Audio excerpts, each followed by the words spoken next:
name is Neelam. Today we discuss another topic of unit number 4, that is muscles and movement.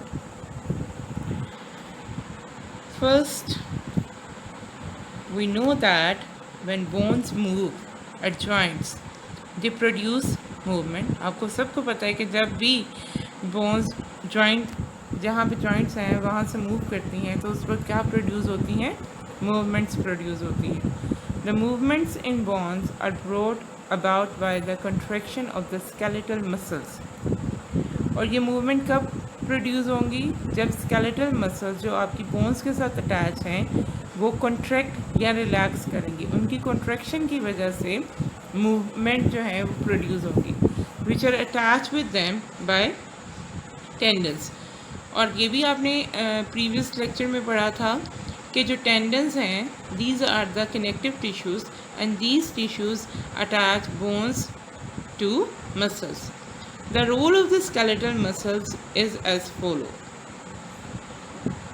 So, what are muscles? Muscles can only contract, get shorter or relax when they can be pulled longer again. तो muscles जो हैं जब contract होते हैं तो उनकी length छोटी हो जाती है और जब वो रिलैक्स करते हैं तो वो दोबारा अपनी एक्चुअल शेप में या साइज़ में रिटर्न हो जाते हैं.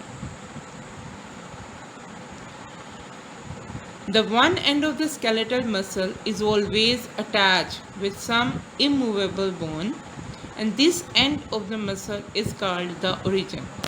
अब आपका जो skeletal muscles है, skeletal muscle जितने भी आपकी बॉडी में प्रेजेंट हैं वो जिस जगह पे अटैच होते हैं उस जगह को हम ओरिजिन कहते हैं. और ओरिजिन जो है वो हमेशा वो बोन होती है जो कि इमूवेबल बोन होती है, जो मूव नहीं करती. Other end of muscle is attach with a movable bone. और मसल का जो दूसरा सिरा होता है वो आपकी मूवेबल बोन के साथ अटैच होता है और उस हिस्से को आप इंसर्शन कहते हैं. When a muscle is stimulated by a nerve impulse it contract to become shorter and thicker. अब जब आपके मसल्स के पास नर्व इम्पल्सेस आएंगी और आपके मसल्स को इनिशिएट करेंगी या स्टिमुलेट करेंगी तो उसके नतीजे में वो क्या करेंगे? कॉन्ट्रैक्ट होंगे और कॉन्ट्रैक्ट होकर शॉर्टर और थिकर हो जाएंगे. Due to this contraction it pulls the movable bone at insertion, जिसकी वजह से क्या होगा? जब ये मसल्स आपके कॉन्ट्रैक्ट करेंगे तो वो पुल करेंगे और उनके पुल करने की वजह से आपकी जो मूवेबल बोन है वो इंसर्शन पे क्या करेगी? बेंड हो जाएगी. What is meant by antagonistic muscles? Muscles are said to work in antagonistic pair. This is because they oppose each other's movement. तो हमेशा जो मसल्स हैं वो पेयर में काम करते हैं. अगर एक मसल जो है वो कॉन्ट्रैक्ट कर रहा है तो दूसरा मसल क्या करेगा? ऑटोमेटिकली उसके ऑपोजिट काम करेगा, मीन रिलैक्स होगा. Skeletal muscles are usually in pair of antagonist. Skeletal muscle जो हैं जो आपके स्केलेटन के साथ अटैच हैं ये हमेशा जो हैं वो एंटागोनिस्ट पेयर की फॉर्म में काम करते हैं. मीन अगर एक मसल जो है वो कॉन्ट्रैक्ट हो रहा है तो दूसरा मसल उसके ऑपोजिट जॉब करेगा, दैट इज़ कि वो क्या हो जाएगा? Relax. In an antagonistic pair, both muscles do opposite job. When one muscle contracts, the other relaxes, and this phenomena is known as antagonism or antagonistic action. तो अगर आपके पास एक मसल कॉन्ट्रैक्ट कर रहा है तो दूसरा मसल उसकी ऑपोजिट जॉब क्या करेगा? रिलैक्स करेगा. और उसके रिलैक्स होने से उस प्रोसेस को हम क्या कहते हैं? एंटागोनिज्म कहते हैं या एंटागोनिस्टिक एक्शन कहते हैं.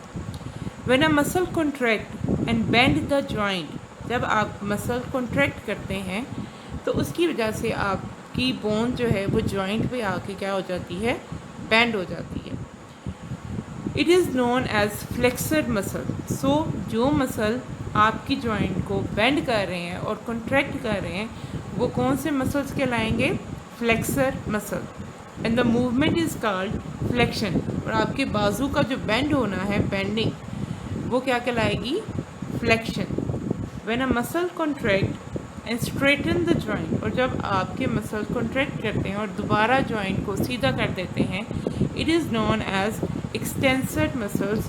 उनको आप एक्सटेंसर मसल्स कहते हैं। और उस फिनोमिना में जिसमें आपका जो क्या होगा कि जब आपका मसल्स कॉन्ट्रैक्ट करेंगे और जॉइंट को दोबारा स्ट्रेट कर देंगे, मीन आपकी फॉर एग्जांपल आप इसमें बाजू की एग्जांपल ले सकते हैं कि जब आपके मसल्स जो हैं वो कॉन्ट्रैक्ट करते हैं और जॉइंट आपका जो एल्बो है वो आपकी बेंड हो जाती है, तो इस प्रोसेस में हम क्या कहेंगे? इसे फ्लेक्शन।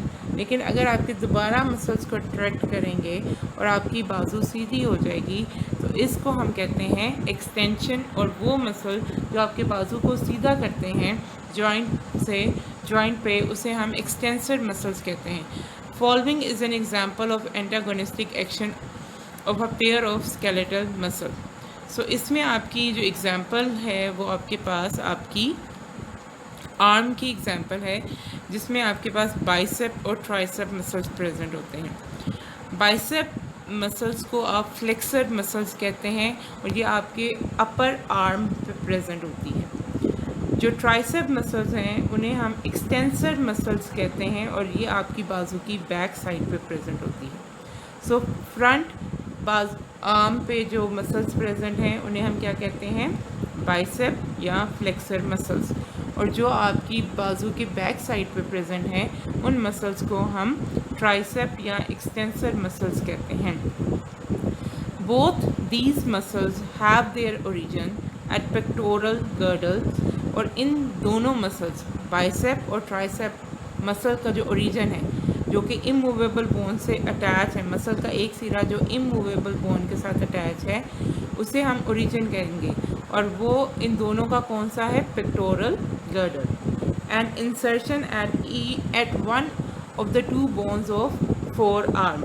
और इनका इंसर्शन पॉइंट कौन सा है? आपकी फोर आर्म में दो बोन्स हैं, radius and ulna.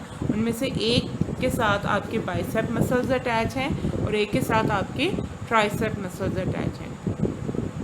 When bicep contract mean जो आपके बाजू के अपर आर्म पे मसल्स प्रेजेंट हैं जिन्हें आप बाइसेप कहते हैं, जब वो कॉन्ट्रैक्ट करते हैं, द फोर आर्म, आपका जो एल्बो से हैंड तक का हिस्सा है जिसे आप फोर आर्म कहते हैं, insertion and is pulled upward. तो वो क्या होगा? ऊपर की तरफ जो है वो खिंच जाएगा, पुल्ड हो जाएगा। It is the flexion of elbow joint. ये किसकी वजह से हुआ? आपके एल्बो जॉइंट ने बेंड किया और उस बेंडिंग प्रोसेस को आप क्या कहते हैं? Flexion. During this flexion tricep muscles relaxes. और उस दौरान जब आपके बाइसेप मसल्स कॉन्ट्रैक्ट कर रहे थे तो आपके जो बाजू के बैक पे मसल प्रेजेंट हैं जिन्हें आप ट्राइसेप मसल्स कहते हैं, वो उस टाइम क्या थे? रिलैक्स थे।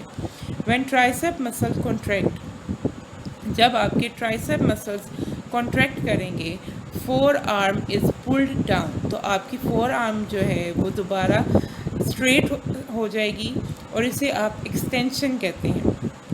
During it bicep muscles relaxes. और इस दौरान आपके क्या थे? बाइसेप मसल जो थे वो रिलैक्स थे या अपनी एक्चुअल पोजीशन में थे।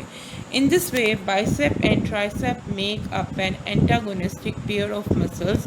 और इस तरह आपकी बाजू के जो बाइसेप और ट्राइसेप मसल थे उन्होंने क्या बनाया? एक एंटागोनिस्टिक पेयर बनाया, जिसमें अगर एक मसल रिलैक्स था तो दूसरा कॉन्ट्रैक्शन कर रहा था, और अगर एक कॉन्ट्रैक्ट हो रहा था तो दूसरा उसके ऑपोजिट जॉब कर रहा था, रिलैक्स होके। Similar pair working antagonistically across other joints provide for almost all the movement of skeleton. So it is a diagram of the flexion and extension, in which in the first picture bicep muscles contracted and tricep muscles are relaxed. So you have bent your arm at the elbow, and this process is known as flexion. In the next picture, bicep muscles are relaxed and tricep muscles are contracted. Due to this, your arm becomes straightened and the extension process is happening at this point, and it shows that muscles work antagonistically and they perform opposite job. When one muscle relax, then other muscles contracted.